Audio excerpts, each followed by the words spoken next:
Dominaria, my favorite nostalgic setting, the setting from my teenage years where I first learned and fell in love with Magic the Gathering. Dominaria, the set, one of my favorite sets ever. A sadly standalone set that, for me, ranks right up there with Kamigawa Neon Dynasty as a one-shot wonder that did everything right. Fantastic flavor, amazing cards, a home run on every level, plus my preview card was Tolarian Scholar. Oh, Wizards. Time Spiral Remastered. I can't even begin to go on about what an amazing, awesome set that was, of the perfect product that it was. I literally did a nearly 20-minute video simply gushing about how much I loved Time Spiral Remastered. Oh snap, you thought this was gonna be a negative video, didn't you? Well, I got your clicks now, you drama-chasing sickos. You have to listen to me go on and on about how much I love Time Spiral Remastered. Deal with it. Deal with my love. And then I named and declared it one of the greatest things to happen in Magic the Gathering in 2021, and I talked about it even more. So suffice it to say that given all of this, I was through the roof when Amazon quote-unquote let slip the reveal of an upcoming Magic the Gathering product named, what? Dominaria Remastered? Dominaria Remastered? Oh my God, it's happening! What do we currently know? Not a lot. Wizards of the Coast did another oopsie poo-poo and created a product page on Amazon for both Dominaria Remastered and Dominaria Remastered Collector Booster Packs. Given that only draft and collector booster product pages were made, it is highly likely there will be no set boosters for Dominaria Remastered. The release date is stated to be January 13th, but what exactly is this product going to be? This video comes to you in 3 parts. Part 1, what would be the worst thing this product could be? Part 2, what would be the best thing that this product could be? And Part 3, what's the most likely thing that this product will be? But first, a quick word about this video. This video is brought to you by Keeps, a subscription men's health brand for hair loss prevention. In this video, we're talking about what the future holds for Dominaria and Magic the Gathering, but we can't really know, just as you can't really know what the future holds for your hairline. Now, there's nothing wrong with going bald or being bald. Super sexy people are both, and so are you. But if your personal choice is to want a full head of hair and the future has different plans, all is not lost. If you start to see signs of your hairline on the decline, you can still take control of the health of your hair, and that is where Keeps comes in. Keeps is just the generic version of the only 2 FDA-approved hair loss products. It's actual medication, and you work with a licensed doctor via online consultations so that you can get the generic version of that medication. So that's Keeps. It's medication, and it's at a huge savings, and it's available for you should you want it. Best of all, the medication is delivered right to your door, and that makes for a safe, secure, and easy process. And again, there is nothing wrong with being bald or going bald, but there's also nothing wrong with wanting to keep your hair, to present yourself as you wish to present yourself. And for many of us, Keeps is just a tool to do so. So if you're ready to take action and prevent hair loss, go to keeps.com/Tolarian or click the link in this video's description to receive 50% off your first order. That's keeps.com/Tolarian. None of us truly knows what the future holds, but with Keeps, you can take a lot of control over your hairline. Thank you, Keeps, for sponsoring this video. All right, so I'm just gonna come out and say it. Dominaria is coming out on January 13th, a Friday the 13th at that, and earlier this year, this very year, in mid-January, we had another combined set product that came out. Innistrad Double Feature. So, Part 1. If this is in any way similar to Innistrad Double Feature, it will be the absolute worst possible scenario. Surely Wizards of the Coast wouldn't make the same mistake twice, right? right? Innistrad Double Feature claimed to be a curated draft set of Innistrad Midnight Hunt and Innistrad Crimson Vow, but instead it was just the entirety of both sets, Midnight Hunt and Crimson Vow, to the point that this draft-centric format included doubles of cards that were featured in both sets, with all cards reduced to grayscale for headache-inducing confusion as you tried to draft with cards from sets that were never meant to be drafted together in the first place. It was, in my harsh opinion, the closest Wizards of the Coast has ever come to releasing and selling a product that was somehow not even a product, a disaster. And I hope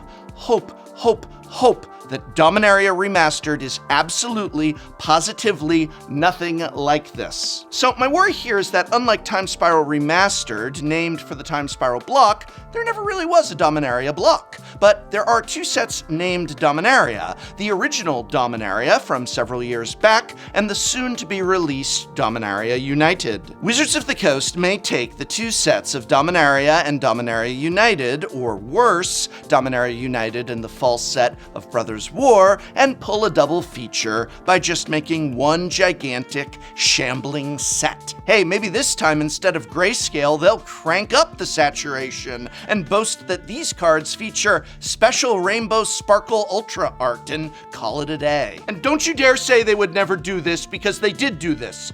This year. They did that this year. This is my absolute worst fear for Dominaria Remastered, and I will be so heartbroken if that is the case, because either of the next two possibilities would be a welcome and wonderful product, and I hope that my fear for this set is completely unjustified. So part two, what is the absolute best thing they could do with Dominaria Remastered? Well, the same thing they did with Time Spiral Remastered, only, actually print some of it this time. The most logical block to get a remastered trilogy and be called Dominaria Remastered would likely be the Tempest block, even though that set entirely takes place on Wrath. But it was kind of superimposed onto Dominaria. Anyway, Tempest block consisted of Tempest, Stronghold, and Exodus, and originally was published way back in 1996-97. Or perhaps they'll choose a different block in the Weatherlight Saga, though I do hope that Tempest block is the way they go. First of all, Tempest block was the first block in the Weatherlight Saga, so what better place to begin than at the beginning? And there's such awesome cards within those three sets. You got Lotus Petal, Wasteland, Humility, Sliver Queen, Mox Diamond. What do you mean some of those cards are on the reserved list? Curse you, reserved list! Ugh.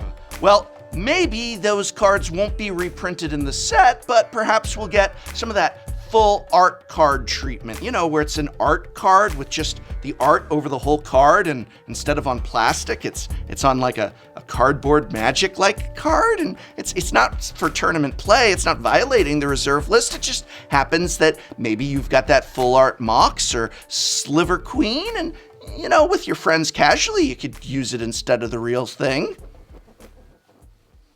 The other reason why Tempest block makes a lot of sense for a remastered set is that it has already been remastered on Magic Online. Half a decade ago, Magic Online offered the first real remastered set with Tempest Remastered, and it was hugely popular. More importantly, it means the groundwork of selecting cards for draft has already been done. This way, the team working on the project, or possibly just Gavin, can then use what they learned from Magic Online's Tempest Remastered to fine-tune the paper set, creating an even more excellent draft environment. Time-shifted cards from throughout the entire Weatherlight Saga could appear in the old frame, while new artworks could be introduced, as well as the current frame on classic old cards, and with collector boosters being a thing, full art and showcase treatments are a given. Now, of course, they might use any one of the blocks from the Weatherlight Saga, and if they did, I'd be through the roof for any of them. I just kind of hope they use Tempest because it was the first in that series, and I think that's a good starting place. But I hope that they go through those old sets, remastering each of them, giving us needed reprints to that player base via fun draft environments and at a fair price. At a fair price. So that's the best case scenario to me, but what is my bet on what's most likely to happen? I'm gonna say it's probably a mix of old Weatherlight Saga cards filled in with recent reprints from Dominaria and Dominaria United and possibly the Brothers' War. Now, while this isn't my first choice, I don't think it's such a bad idea to say take an older set like Dominaria and then sprinkle in the spice of older cards. I do obviously want them to remaster a full block, but there's something to be said for an actual curation of cards from many old mixed sets, perhaps with the primary set overall. I don't think this is a bad thing, and I do think it's most likely. I mean, heck, it could be even like drafting a theme cube. Cubes exist that are like Ravnica cubes or Innistrad cubes. This is all very popular, and what it is a cube that draws on cards from across myriad sets to create both a flavorful and fun draft experience. So maybe Dominaria Remastered will be just that. Cards of Dominarian history pulled from across many old sets, given a framework of newer cards from current sets and tied together with a unifying artwork and frame. And again, I want to say, if that is what this ends up being, even though it's not my first choice of just take Tempest block and remaster it or take a different block and remaster it, I don't think that's a bad thing, and I'm going to be very excited for it nonetheless.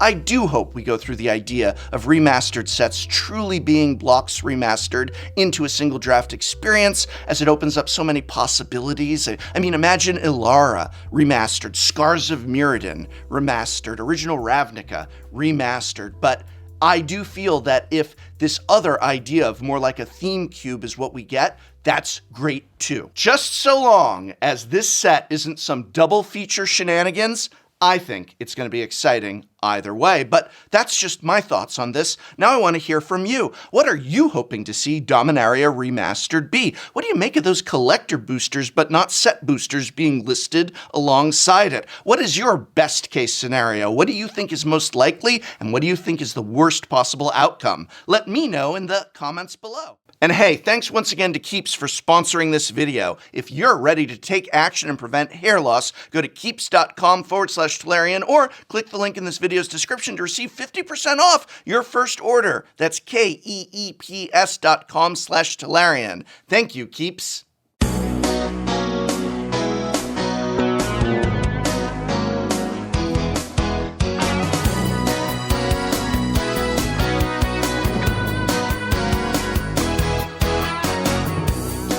Hey, what's up? It's Shuffle Up and Play, and today I'm joined by Tappy Toe Claus, George, and Chef PK of YouTube fame. We are playing with level 7 commander decks. So used to having like one free player at the table, and now it's like actually, you didn't attack yet? Move to declare attackers.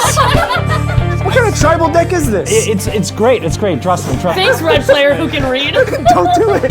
Don't do it! Red player fight! Red player fight! Red player fight! That's a 7, huh? All right, untap. He said with his true name nemesis. Thank you. Don't blame me.